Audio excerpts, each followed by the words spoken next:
소설 로미오와 줄리엣의 이야기는 유명합니다. 이탈리아 베라나시에 실제로 줄리엣의 집이 있습니다. 여자 주인공 줄리엣의 소설 속 집을 그대로 봄뜬 하우스입니다. 물론 관광상품 개발 목적으로 1905년 베로나시에서 급조했을 뿐입니다. 그럼에도 불구하고 이탈리아와 전 세계에서 팬들이 로미오와 줄리엣의 감동을 느끼기 위해서 그 명소를 찾고 있습니다. 특히 연인들은 직접 발코니에 올라가 봅니다. 보통은 너무 평범해서 약간은 실망하지만 자신들의 사랑이 이루어지길 그곳에서 소망하는 게지요. 이탈리아, 유럽에서는 발코니 중심으로 연인에게 구애하는 것 흔한 일입니다. 그러니까 내가 사랑하는 사람에게 찾아간다. 힘들고 어려운 것들을 다 뒤로 하고 그 집으로 간다. 이러한 마음이죠. 그래서 아예 세레나데라는 음악 장르가 있습니다. 그 뜻은 저녁의 음악이라는 뜻인데요. 사랑하는 사람의 집 창에서 혹은 발코니에서 사랑을 고백하기 위해 부르는 노래를 가리킵니다. 슈베르트의 세레나데가 유명하지요. 그 가사들은 대충 이런 식으로 전개하지요. 이 깜깜한 밤에 나는 잠 못 든다. 별빛 봐라, 달빛 봐라. 내가 여기까지 왔다. 왜 왔는가? 사랑 고백하기 위해서 왔다. 내 사랑을 당신 받아주오. 이런 식으로 사랑의 고백을 표현을 합니다. 오늘 본문에는 십계명이 나오고 있습니다. 사랑의 세레나데의 원조라 말할 수 있겠습니다. 그렇게 말해도 과언이 아닐 듯 싶습니다. 우리 하나님께서 사랑하는 대상 이스라엘, 영적으로는 성도들, 하나님의 자녀들을 위하여서 직접 찾아오시는 거예요. 인간이 발코니 그런 곳에 찾아간 것도 귀하게 여기고 그것을 뜻깊다 이러면서 음악들을 만들고 하는데 어찌 하나님이 인생에게 찾아오신 것과 비교할 수 있겠습니까? 낮고 천한 곳이에요. 게다가 한 번 하나님을 거절한 것이 아니라 배반까지 하고 거절하고 또 거절하는 그런 사람의 모습입니다. 오늘 이 본문이 쓰여 있기 전에 인생들, 특별히 하나님의 자녀로 일컫는 자들, 하나님 사랑을 받은 자들의 행동을 보면 괘씸하기 그지없다는 거예요. 그런데 하나님은 찾아오셔요. 그런데 하나님은 또 사랑 고백을 행하셔요. 이 십계명만큼 기독교 유산에서 귀하게 여겨지는 것이 또 없습니다. 이 십계명은 말 그대로 율법의 기초석과 같다 그렇게도 말합니다. 하나님께서 이 십계명만큼은 직접 말씀하셨습니다. 과연 성경 어떤 부분이 하나님께서 직접 말씀하시고 그것을 온 백성들이 다 들을 수가 있었겠습니까? 그런데 이 말씀은 그러신 거예요. 지상의 모든 아름다운 음악 다 합한다 한들 하나님의 창조자, 천상의 그 창조자의 목소리로 말씀하시는 것과 어떻게 비교할 수 있겠습니까? 그 거룩하시고 높으신 하나님께서 가장 낮고 천한 인생을 찾아왔다. 그 사실과 어떻게 비교하면서 더 아름다운 사랑의 이야기를 찾을 수가 있겠습니까? 이 십계명은 또한 하나님이 직접 낭독하신 것뿐만 아니라 하나님께서 또한 직접 기록하십니다. 두 돌판에 새겨주시지요.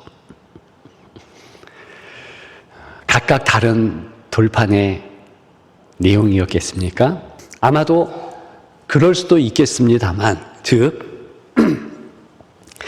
1계명부터 4계명까지 하나님에 대한 것이니까 한쪽 돌판에, 또 하나는 인간에 대한 부분이니까 5계명부터 10계명까지 다른 돌판에 이렇게 새길 수도 있겠습니다만, 그러나 고대 사회의 정서를 보게 되면 이제 계약하는 당사자들이 서로 동일한 계약 문서를 갖고 있는 것과 같이 하나님께서 똑같은 내용을 두 돌판에 새긴 것으로 여겨집니다. 왜 하나님이 그걸 쓰셨을까? 그것은요, 보존하라는 거예요. 그래서 이스라엘 백성들은 저 지성소 가장 안쪽에 법궤 안에 이 십계명을 보존한 것이지요. 그런데 이 십계명이 계명으로서 보존한 것입니까? 그렇지 않아요. 귀하되 하나님의 사랑을 담고 있으니까 귀하다는 거예요. 그 배경부터가 너무 의미가 있지 않습니까? 하나님이 찾아오셨다. 저 광야까지도 하나님이 마다하지 않고 찾아오셨다. 그거예요. 우리는 십계명 전체 가운데서 딱 한 가지 1계명만 보더라도 하나님이 얼마나 인생을 생각하시는가, 그것을 알 수 있습니다. 첫 계명이 무엇입니까? 우리가 읽었죠? 7절에도 나오죠? 나 외에는 다른 신을 내게 두지 말라. 다른 신이 무엇일까요? 성경에서 말하고 있는 다른 신의 의미는 무엇입니까? 단적으로 말씀드리고 결과적으로 말씀을 드리면 그것은요, 우리의 사랑, 나의 사랑을 빼앗는 대상이 다 다른 신입니다. 성도의 사랑을 누가 빼앗겠습니까? 관심사가 빼앗겠죠. 물질에 관심이 있으면 물질이 빼앗는 거예요. 자녀, 어떤 사랑하는 이성 다 빼앗을 수 있습니다. 우상이 될 수 있다는 거예요. 비단 우리가 알고 있는 다른 신, 형상으로 만들어진 어떤 그런 모습, 이미지, 이런 것이 아니고 지금 성경에서 이야기하는 다른 신의 포괄적 의미, 정확한 의미는 내 사랑을 빼앗는 모든 것이에요. 그런데 중요한 어구가 또 있어요. 나 외에는 그랬어요. 하나님 외에는 그런 의미잖아요. 그런데 원문의 직접적인 뜻은 그 의미가 아니고 내 얼굴 앞에 혹은 내 얼굴 위에 이런 의미를 갖고 있겠습니다. 그러니까 하나님, 우리를 향하여서 다가오시는 그 사랑의 하나님, 그분의 면전 앞에 다른 것을, 다른 사랑의 대상을 지금 뒀다는 것입니다. 하나님과 우리 사이에 중간에 막힌 것이 있다는 거예요. 그래서 시선 강탈, 마음 강탈, 이러고 있다는 것입니다. 뭐가 문제일까요? 하나님이 우리를 창조하셨잖아요. 우리에 대하여서 우리보다 더 잘하셔요. 나보다 나를 더 잘하는 이 누가 있을까요? 때로는 한때는 부모일 수 있습니다. 그러나 어느 시간 지나면 나보다 나를 잘하는 이 없어요. 이 땅에서는. 누구만 있는가? 하나님이세요. 왜? 창조자이시니까. 그런데 하나님 눈앞에서 볼 때에 하나님을 바라보면서 하나님을 사랑하는 자로서 그렇게 성도가 살아가고 하나님의 자녀가 사랑하고 사랑받은 자가 사랑할 때 그때만 비로소 잘 살 수 있는 것을 하나님 아시는 거예요. 시선 강탈당하고 마음 강탈당하면 인생은 어떻게 되는가? 피폐해집니다. 다른 것을 사랑한 인생, 정말 보잘것 없어지고 의미 없어지며 아무것도 아닌 존재로 타락하게 되는 거예요. 어려움을 잊게 되는 것입니다. 하나님은 어떻게 이리도 인생을 잘할까요? 곧 이스라엘 백성들이 이런 중차대한 십계명의 말씀을 받았는데도 불구하고 야, 보존하라. 돌판 잊으면 안 돼. 꼭 가지고 있어야 돼. 그 내용 몇 개 되지 않잖아. 그러면서 줬는데도 불구하고 싹 있습니다. 가장 중요한 첫 계명, 그것부터 싹 잊어요. 나 외에는 다른 신을 잊게 하지 마라. 열왕기상 17장부터 열왕기상 10장까지 보게 되면 그 유명한 아합 왕과 이세벨 나오고 있습니다. 그들이 누구예요? 바알과 아세라를 수입했던 자들이에요. 하나님 외에 다른 신, 대표적인 우상들을 섬겼습니다. 그런데 왜 그 우상들을 섬겼을까요? 그 마음에 잘 되고 싶은 욕망이 있습니다. 다른 것을 사랑하고픈 그런 욕심이 생긴 거예요. 물질, 더 큰 명예, 더 큰 나라, 뭐 이런 것이죠. 그랬더니 어떻게 되는가? 역사상 가장 처참한 이스라엘의 모습이 말씀드린 곳에 나와요. 얼마나 비참한지, 얼마나 타락했는지. 다 살 수 없고 왕궁에 있는 이들마저도 그 왕과 그 식솔들 외에는 도망갈 정도로, 그 정도로 힘들고 어려웠다는 거예요. 저와 여러분들이 이 시대로 생각해 본다면 우리와 하나님 사이에 뭐가 낄 수 있을까요? 우리의 사랑을 어떤 것이 가져갈 수 있을까요? 돈이겠죠. 성경에서 만몬이라고 나오는 그 돈이겠죠. 제 경험을 한번 이야기한 적이 있습니다. 전에 교회에 있을 때 세 가족이 왔어요. 열심히 다녔습니다. 근데 어느 날 갑자기 안 보여요. 신방을 했습니다. 나오세요. 왜 안 나오십니까? 그분 돈 좀 벌고요. 교회에서도 돈이 필요한데 내가 돈 많이 벌고 하나님 잘 믿겠습니다. 너무 아쉽죠. 성도들의 마음 가운데서도 그러한 마음이 조금이라도 있다면 우리 다 버리십시다. 교회에도 돈이 필요한 거 아닙니까, 목사님? 헌금해야죠. 봉사하려면 돈이 필요하죠. 돈이 귀하죠. 그럼에도 불구하고 하나님과 우리 사이에 낀 돈은요, 그것이 우상인 거예요. 어떤 거가 될지라도, 내가 선하게 보여진다 할지라도 그것 때문에 하나님 섬기기에 방해가 되는 것은 모든 것이 우상이 될 수 있고 모든 것이 다른 신인 것입니다. 마음에 새기기를 축복합니다. 그것 때문에 망하는 거예요. 그것 때문에 어려워지는 거예요. 그것 때문에 실패하는 것입니다. 우리가 하나님만 사랑하면 어떻게 될까요? 원래 우리가 그렇게 창조가 되어 있어요. 우리가 하나님 사랑하면 모든 것이 정상화됩니다. 어떤 불신자가 그런 걱정을 합니다. 내 아내가 교회 다니면 나를 향한 사랑, 하나님께 뺏긴 거 아니냐? 교회를 향하여 뺏긴 거 아니냐? 그렇지 않아요. 더 사랑해낼 수 있습니다. 하나님을 사랑하게 되면 내 남편을 더욱 사랑하는 거예요. 하나님을 사랑하게 되면 내 자녀를 더욱 사랑할 수 있는 거예요.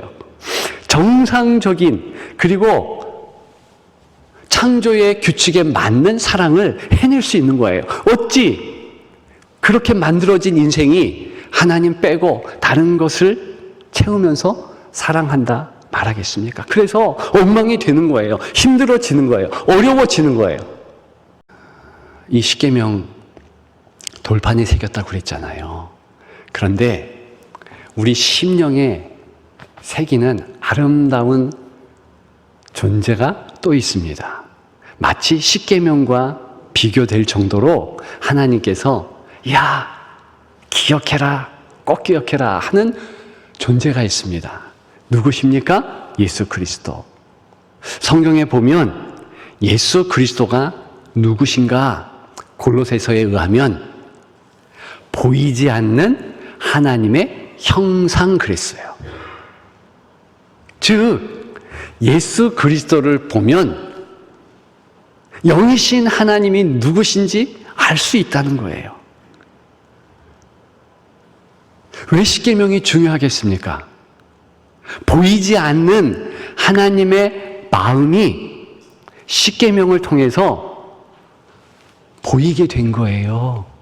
그래서 귀한 거거든요. 똑같은 방식입니다. 왜 예수 그리스도 중요한가? 하나님이 그리스도를 통해서 보여지게 됐다는 것입니다. 저는 감히 이런 말씀을 드릴 수 있어요.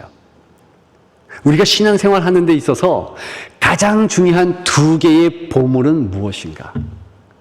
하나는 우리의 사랑의 정점에 계신 예수 그리스도, 그분이시고, 다른 하나는 십계명인 거예요.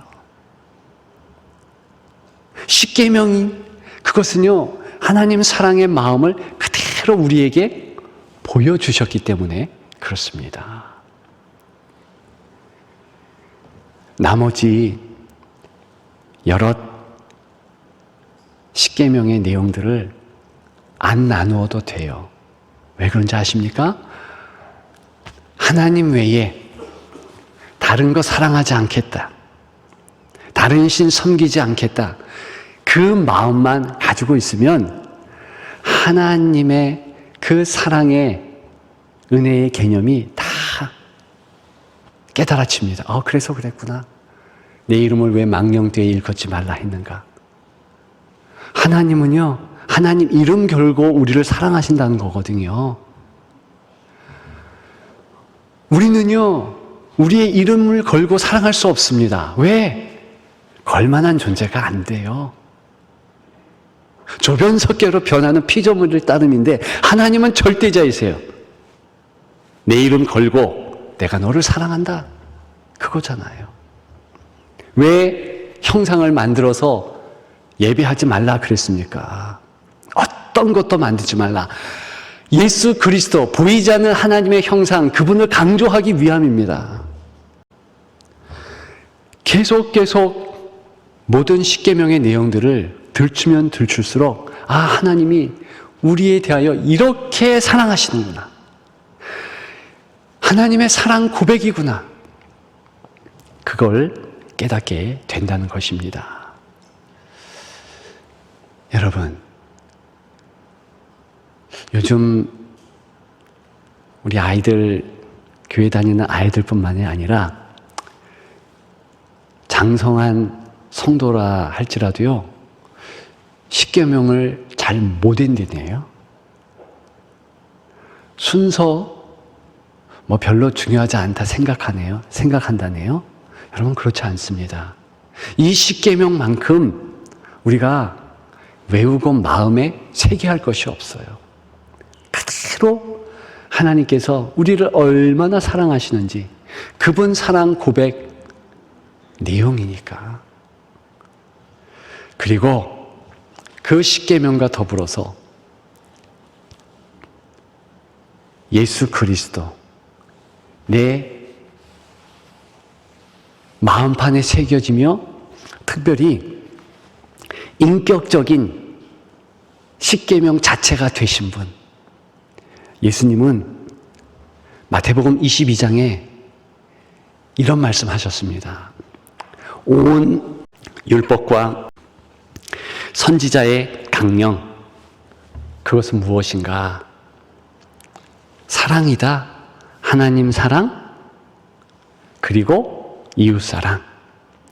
여러분, 그런데 이때 온 율법과 선지자의 강령, 다른 말로 더 정확하게 말씀드리면 십계명을 의미하는 거예요. 왜? 이 십계명이 나중에 율법으로 이제 더욱더 발전합니다. 그리고 성경 말씀으로 자리하게 돼요. 가장 중심에 있는 것이 십계명이에요. 그런데 우리 주님께서 이 십계명을 사랑이라 말씀하시면서 주님이 사랑을 실천하시잖아요. 그래서 인격적인 십계명으로서 살아계신 그 하나님의 역사가 오늘 저와 여러분들의 삶 가운데서 전개된다는 것입니다. 그래서 마치 예수님을 바라보고 예수님과 교제하면 그 옛날 구약시대의 십계명이 지켜주는 은혜가 저절로 있게 되는 것입니다. 저는 오늘 여러분들과 더불어서 중요한 교회의 전례 한 가지를 행하려고 합니다. 무엇일까요? 성찬식. 성찬식은요, 초대교회로부터 가장 중요한 교회의 예식입니다. 예식 중에 예식이에요. 뭘 나타내는 것입니까? 그렇게 너무나 중요한 예수 그리스도, 그분의 몸과 그리고 피, 살과 피를 기념하면서 갖는 예식이에요. 그래서 이 성찬식은 보이는 설교다, 이렇게도 말합니다.